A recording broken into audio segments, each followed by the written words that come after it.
welcome to another edition of the NCBI Podcast. I'm June Tinsley, Head of Communications and Advocacy with NCBI.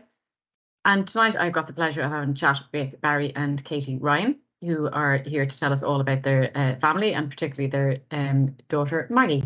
So thank you very much for having the time to have a chat with me. And for the benefit of our listeners, I always ask our guests to tell us a little bit about yourself, please. Sure. I'm Barry and my wife Katie, and actually two of our daughters, Maggie and Rosie, both of them have been diagnosed with the same eye condition, which is chromatopsia.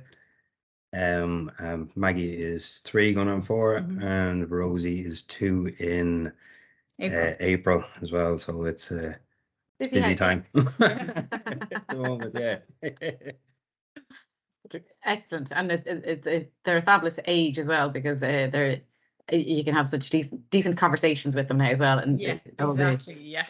Yes, Rosie's just started walking, so she's into absolutely everything now, which is great fun. Exactly.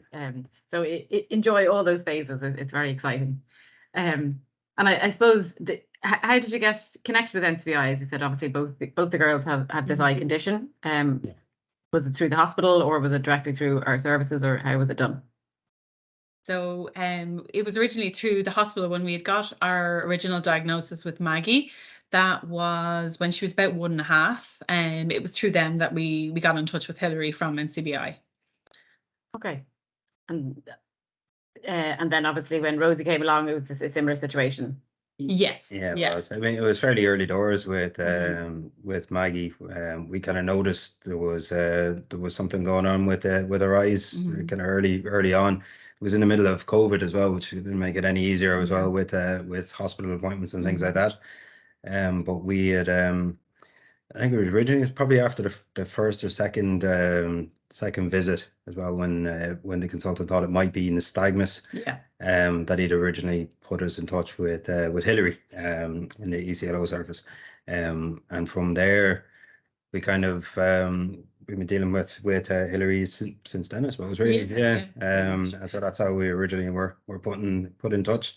And then obviously when Rosie came along, we had done all of the kind of genetic testing and everything as well for Maggie, so we kind of knew the percentages and things like that as well. But Katie was pregnant at the time when we got the first diagnosis as well, so we were kind of not expecting it, but knew it was on the cards. Possibility, yeah. It's a possibility, yeah, exactly. And I suppose for the benefit of our listeners, Hilary is one of the ECLOs, which stands for Clinic Liaison Officers, who are based in different hospitals. Many of them are in Dublin. Hilary works out of the Temple Street Hospital. Obviously, we're connected with children. And then there's other ones in the Mater and down in Cork and Waterford hospitals as well. So, and I suppose Hilary and all the ECLO roles are really designed to kind of be essentially a listening ear and kind of help you come to terms with the diagnosis and what it means for your family and things like that. So how did you find that? To be honest, we found it an absolute godsend, because it was the first, both the girls, they were the first in our family, either side of our families, who had really any kind of eye condition.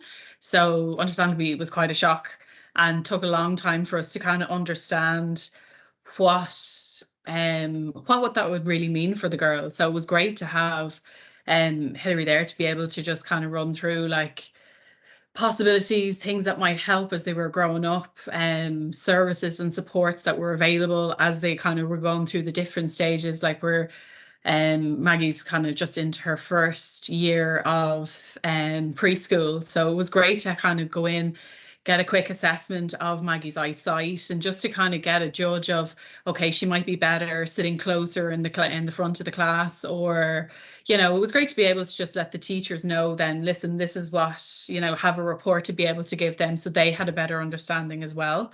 So it's been brilliant, to be honest, having that support system there. It's just kind of knowing that you can pick up the phone to somebody as well. You're never going to be able to pick up a mobile phone to a consultant out, and talk through what might be happening. But the likes of Hilary in her role was able to sort out what get an assessment before school, so the school themselves could have a physical document that they have as well, so they can understand it a bit more. It's one thing kind of, I guess, telling the teacher at the start of a school year, but they've got there's 20 odd other children as well in the class.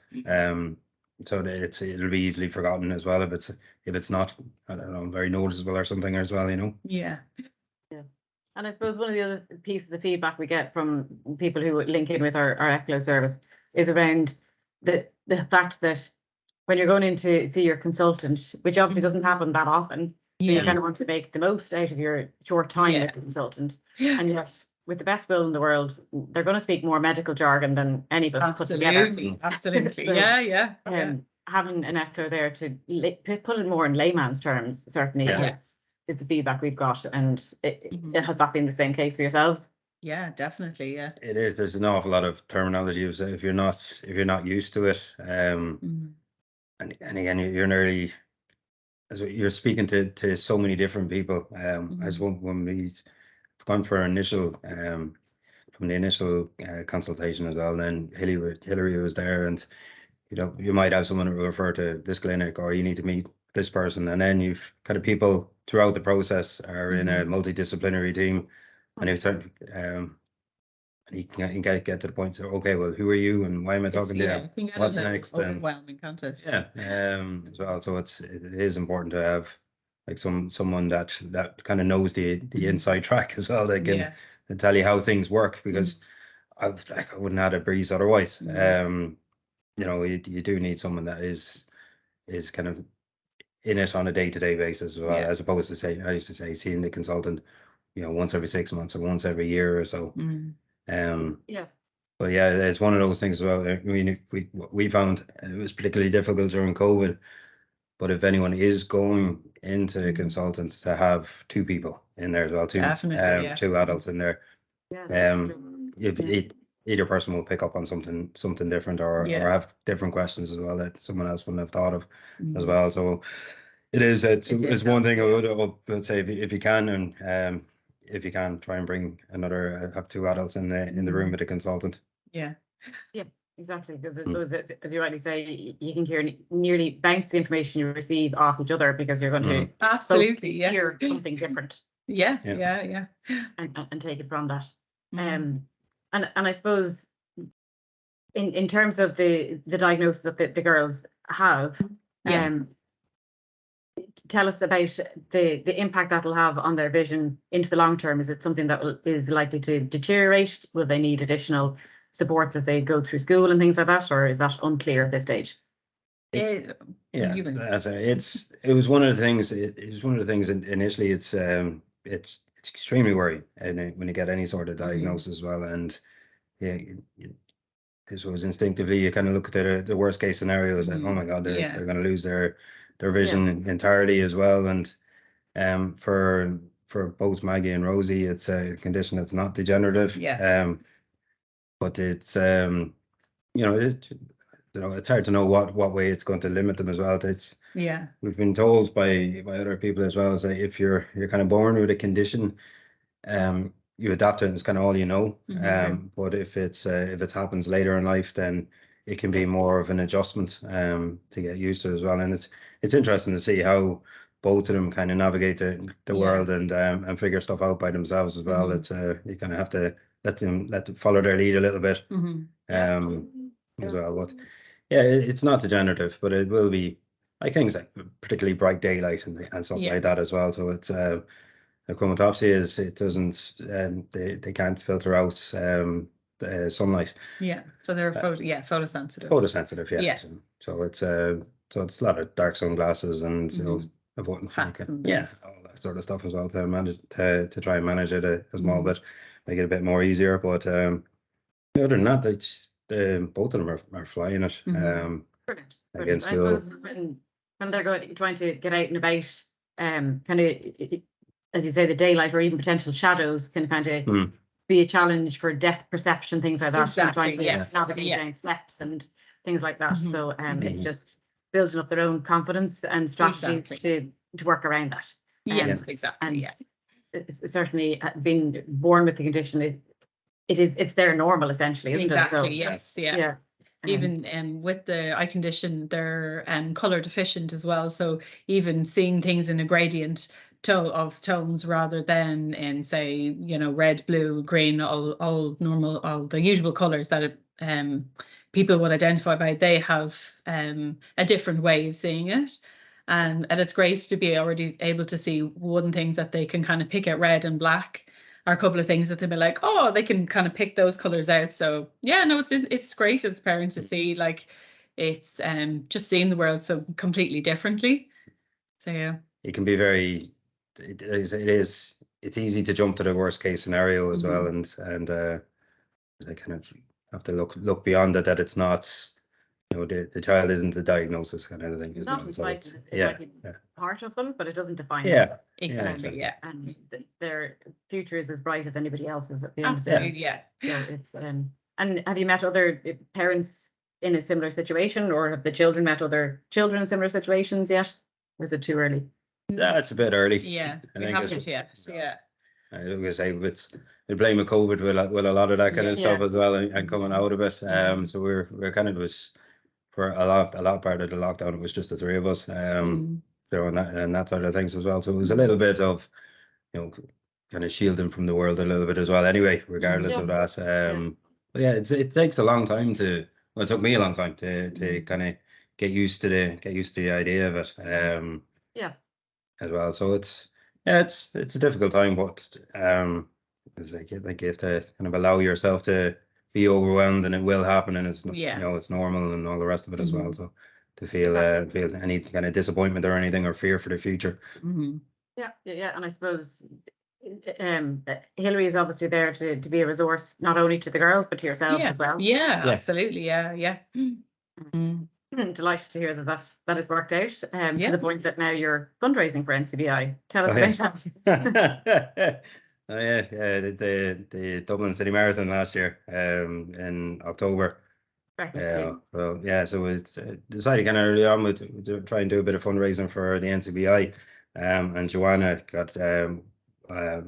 was in touch with us for further fundraising, that we can do a kind of a targeted fundraising for the ECLO service, for kind of projects that they were working on, that Hilary and her team are working on. So we did really well. About 3,500 for fundraising for it as well. So it's been put to good use. Definitely has. Yeah, thank you very much. Did it take much training and prep, or are you a bit of a runner anyway? No, it was a good bit. It was a good bit in it. Yeah, there's a lot of training, as well, a lot of early mornings and that kind of thing as well. For early morning, sore legs and all that sort of stuff as well. But yeah, I was very happy to see the end of it. So you're not tempted to do it this year, then? No. I signed up for it again. Absolutely. They hook you in. Oh yeah, you've done it now. You can have a guaranteed entry into next year, but it's like the week later as well. So yeah, I'm hooked in again. So we'll see if we can do a bit more fundraising this year. So. Well, thank you very much in advance, definitely. And we'll certainly promote any GoFundMe pages that you have. That's it. That. Shaking down as many people as I can. Fair play to you.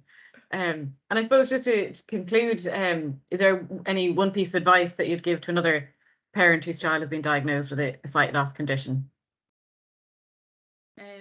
Mine would be, I suppose, to just take your time and get comfortable with it yourself before, as it'll be different. To say, it was different times even between ourselves, when we're like, okay, so this is the new norm kind of thing going forward, and coming to terms with it, and then kind of knowing that there's help and support there whenever you're ready.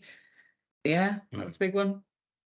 Try and keep records and dates of everything that as it will be continuously asked as well. When did you do this appointment? When did you do that appointment? So try and keep records of as much as you can. It can be every 6 months, and follow up and all those sorts of things as well. But yeah, it's there is supports and people out there to talk to that will help you, help you and the kids get whatever help that they need. I think that's very practical advice, in fairness, about just keeping a log and an entry, just to for you to reflect on the information you received, and then also to see the girls' progress against between appointments and things like that. It's a good advice. And I suppose, Katie, as you rightly say, everybody kind of processes things differently. And to know that the supports are there when they're ready, and that's the key bit, isn't it? Just when you're ready, and everybody's stage is going to be different. Yeah, exactly. Yeah, excellent. Well, listen, I suppose if anybody is interested in accessing any of our services, as always, feel free to jump onto the info line 1800 911 250. Jump onto the email. Jump onto the website ncbi.ie. All our episodes of the podcast are available on podcasting platforms, or subscribe to YouTube. But for now, I would just like to say a huge thanks to Barry and Katie for having a chat with me this evening, and I wish the girls all the best into the future. Thank you so much. Thanks very much, Ian.